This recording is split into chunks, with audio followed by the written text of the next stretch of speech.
കേരളം ചുട്ടുപൊള്ളുന്ന ഈ ചൂടിൽ തണുത്ത മനോഹരമായ ഒരു പ്രദേശത്താണ് ഞാൻ നിൽക്കുന്നത്. നിലമ്പൂർ ചന്തക്കുന്നിനടുത്തുള്ള ബംഗ്ലാവിൻകുന്ന്.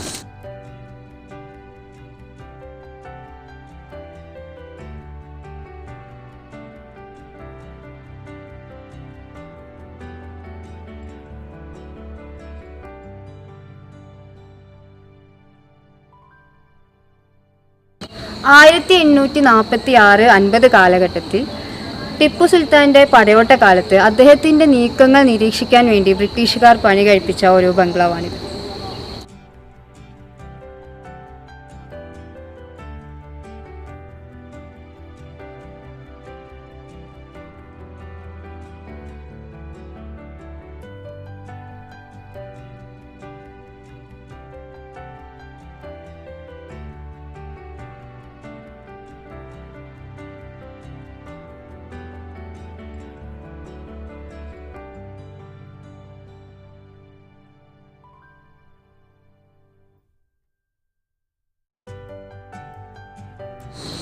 ഇവിടുത്തെ ഏറ്റവും വലിയൊരു മനോഹാരിത എന്ന് പറയുന്നത് ഇവിടുത്തെ സ്കൈ വാക്കാണ്.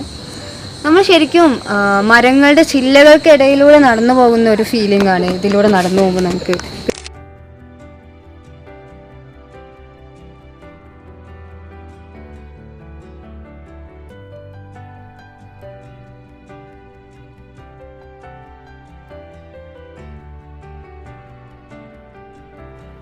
നിലമ്പൂർ ടൗണിൽ നിന്ന് 2 കിലോമീറ്റർ മാത്രം അകലെയാണ് ബംഗ്ലാവ് കുന്ന്.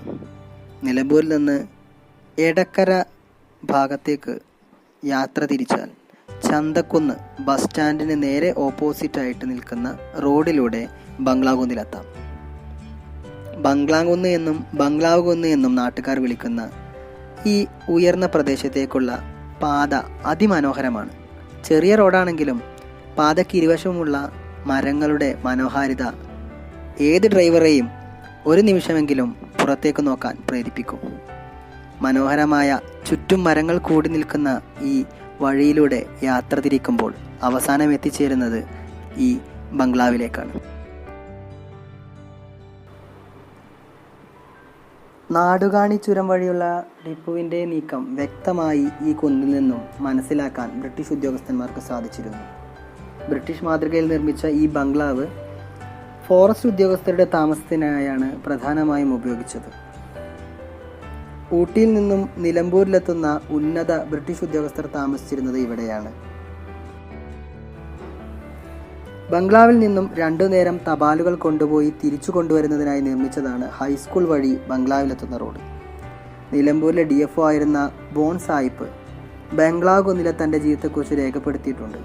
1935 ഇവിടുത്തെ DFO ആയിരുന്ന ഡൊണാൾഡ് മെക്യൂറിയുടെ മകൾ 2013 അവർ ബാല്യകാലം ചിലവഴിച്ച നിലമ്പൂർ കുന്നിലെ ഈ വീട് കാണാൻ എത്തി. പുതിയ സഞ്ചാരികൾക്ക് വഴിമാറിക്കൊണ്ട് ഞങ്ങൾ യാത്ര തുടരുന്നു.